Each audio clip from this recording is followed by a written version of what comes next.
नमस्कार। Middle east में इस वक्त एक बहुत बड़ा संकट खड़ा हो गया है, तो चलिए इस पूरी सिचुएशन को बिल्कुल आसान भाषा में समझते हैं। तो सबसे बड़ा सवाल, क्या मिडिल ईस्ट में एक डायरेक्ट वॉर, एक सीधा युद्ध छिड़ गया है? यही वो सवाल है जो इस वक्त शायद हर किसी के दिमाग में घूम रहा है। और जो ताज़ा खबर है वो ये कि अमेरिका और इजराइल ने मिलकर ईरान पर हमला कर दिया है। जी हां, सीधे मिलिट्री स्ट्राइक्स। तो आइए शुरुआत से शुरू करते हैं। देखते हैं कि यह संकट आखिर भड़का कैसे और इन शुरुआती मिलिट्री हमलों में असल में हुआ क्या था। तो ये इजराइल और अमेरिका का एक कोऑर्डिनेटेड मिलिट्री स्ट्राइक था। इस ऑपरेशन को नाम दिया गया था ऑपरेशन एपिक फ्यूरी या लायंस रोर। और देखिए, बात इतनी गंभीर इसलिए हो गई क्योंकि इनका एक टारगेट ईरान के supreme leader Ayatollah Ali Khamenei खुद थे। अब ईरान तो कह रहा है कि वो बिल्कुल ठीक हैं, जिंदा हैं, लेकिन सोचिए उन्हें टारगेट करना, ये अपने आप में दिखाता है कि टेंशन कितनी ज्यादा बढ़ चुकी है। अब जब हमला हुआ तो जवाब तो आना ही था, और ईरान का जवाब वो बहुत तेजी से आया।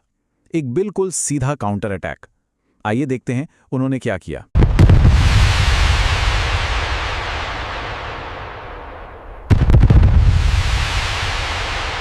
ईरान ने पलटवार करने में बिल्कुल देर नहीं लगाई। उन्होंने फौरन मिसाइलें और ड्रोन लॉन्च कर दिए और निशाना सीधा इजराइल और मिडिल ईस्ट में मौजूद अमेरिकी बेस।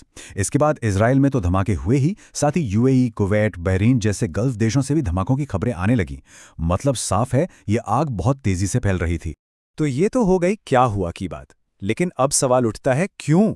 ये सब हो क्यों रहा है? इस पूरी कहानी में 3 मेन प्लेयर्स हैं और तीनों के अपने अपने मकसद हैं। उनको समझना बहुत जरूरी है।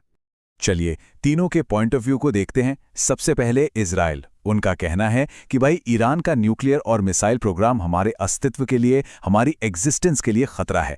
फिर आता है अमेरिका। अमेरिका कहता है कि देखो, ईरान को न्यूक्लियर बॉम्ब बनाने से रोकना है और इस रीजन में उसका असर भी कम करना है। और तीसरा खूब ईरान, वो कहता है कि हमारा न्यूक्लियर प्रोग्राम तो शांतिपूर्ण कामों के लिए है और ये हमारा हक है, हमारी सॉवरेनिटी का मामला है। एक बात समझनी बहुत जरूरी है, ये जो कुछ भी हो रहा है ना, ये अचानक से नहीं हुआ। ये तो एक लंबे टाइम से चल रहे शैडो वॉर का, एक छिप छिप कर लड़ी जा रही लड़ाई का एक बहुत ही खतरनाक नए फेज में बदलना है। देखिए, पहले क्या होता था, ये लड़ाई इनडायरेक्ट तरीकों से होती थी, कभी प्रॉक्सी ग्रुप्स के जरिए, कभी साइबर अटैक्स, कभी सीक्रेट ऑपरेशंस। लेकिन अब सीन पूरा पलट गया है। अब देश आमने सामने आ गए हैं, एक दूसरे पर डायरेक्ट मिलिट्री स्ट्राइक्स कर रहे हैं, और ये एक बहुत बहुत बड़ा बदलाव है। ओके, तो इस पूरी सिचुएशन से मेन टेकअवेज क्या हैं? आइए सारी बातों को आसानी से समराइज करते हैं।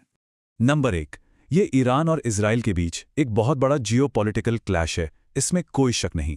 नंबर 2, अमेरिका इसमें पूरी तरह इजराइल के पीछे खड़ा है, जिससे इस संकट का लेवल और भी बढ़ जाता है। और सबसे जरूरी नंबर 3, लड़ाई अब पर्दे के पीछे से नहीं हो रही, ये एक डायरेक्ट आमने सामने का मिलिट्री कॉन्फ्लिक्ट बन चुका है।